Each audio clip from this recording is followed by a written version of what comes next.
അംബികാസദൻ മാഷ് എഴുതിയ കഥ കാടിന്റെ മകൾ.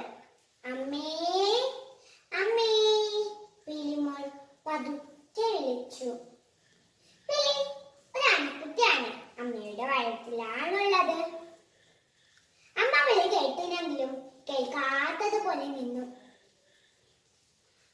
കുറച്ചൊച്ചത്തിൽ പിലിമോൾ കരയുന്നത് പോലെ വീണ്ടും വിളിച്ചു.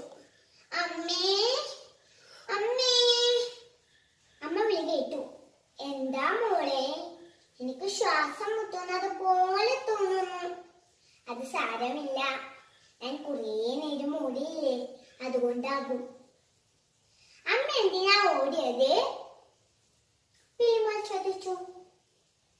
ഞാൻ ഒരു ബോംബ് പൊട്ടിയപ്പോൾ പേടിച്ചു പോയതാ മോളെ. ഒരു മനുഷ്യൻ എനിക്ക് പൈനാപ്പിൾ നീട്ടി തന്നു. കൊതിയോടെ ഞാൻ അത് വാങ്ങിച്ചു. വായിലിട്ട് കടിച്ചപ്പോൾ പെട്ടെന്ന് പൊട്ടി. ആ മനുഷ്യൻ അതിൻ്റെ ഉള്ളിൽ ബോംബ് വെച്ചത് ഞാൻ അറിഞ്ഞില്ല മോളെ. അമ്മ പുഴയിലാണ് നിൽക്കുന്നത്. നിനക്കെങ്ങനെ മനസ്സിലായി?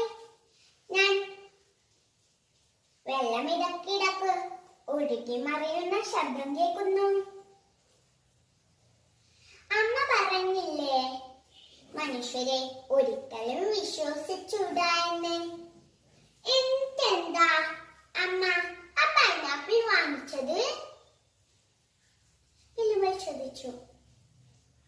അപ്പോൾ എനിക്ക് എന്റെ കുട്ടിക്കാലം ഓർമ്മ വന്നു മോളെ. ഞാനും അമ്മയും അച്ഛനും കാട്ടിലൂടെ നടക്കുമ്പോൾ ഞാനൊരു പൊട്ടക്കിണറ്റിൽ വീണുപോൾ. അമ്മയും അച്ഛനും കരകയറ്റാൻ ഏറെ നോക്കി, പക്ഷെ പറ്റാതില്ലേ. അവർ കാട്ടിലേക്ക് മടങ്ങി. അടുത്ത ദിവസം എന്റെ ചിന്നവിളി കേട്ട് കുറച്ചു വനപാലകർ എന്നെ കടലിലേക്ക് കയറ്റി. വനവകുപ്പ് ഓഫീസിന് ഒരു മരത്തിൽ കെട്ടിയിട്ടു. ഞാൻ കുഞ്ഞായതുകൊണ്ട് എല്ലാവർക്കും എന്നോട് ഇഷ്ടമായി. കൂട്ടത്തിലെ ഒരാൾക്ക് എന്നോട് പെരുത്ത ഇഷ്ടം. കവിമാഷ് എന്നാണ് അവരെ വിളിക്കുന്ന പേര്. കവിമാഷ് എപ്പോൾ വന്ന് എന്നെ താലോലിക്കും. ദിവസവും എനിക്ക് പൈനാപ്പിളും തരും. ഞാൻ പൈനാപ്പിളിന് വേണ്ടി കാത്തിരിക്കും. കൊതിയോടെ ഞാൻ തന്നു. കുറെ ദിവസങ്ങൾ കഴിഞ്ഞപ്പോൾ അവർ എന്നെ ഉന്തിത്തള്ളി കാട്ടിലേക്ക് വിട്ടു. ഇടക്ക് തിരിഞ്ഞു നോക്കിയപ്പോൾ കവിമാഷ് പൊട്ടിക്കരയുന്നത് ഞാൻ കണ്ടു.